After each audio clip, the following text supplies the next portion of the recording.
Voilà une résolution qui ne sert strictement à rien.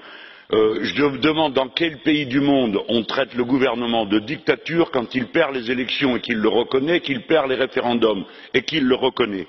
Dans quel pays au monde on est d'accord pour soutenir un opposant qui stocke chez lui des armes de guerre et des bombes? Si vous faites ça, alors préparez-vous à traiter de prisonnier politique n'importe quel terroriste que nous avons arrêté.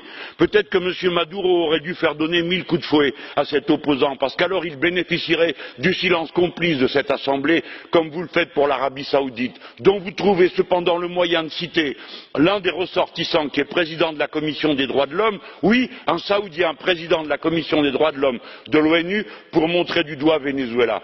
La vérité, c'est que vous ne vous occupez que de ceux qui défendent les pauvres pour les fustiger et les discriminer. La vérité, c'est que tout ceci participe à une entreprise de déstabilisation organisée par les États-Unis d'Amérique, qui font des coups d'État institutionnels comme ils l'ont fait au Guatemala, comme ils l'ont fait au Brésil, comme ils l'ont fait au Honduras, et que tout ceci n'est qu'un moment de propagande internationale de l'OTAN et des États-Unis d'Amérique. Ça ne vaut strictement rien, et je dis la colère de ceux qui aiment les gouvernements qui défendent les pauvres.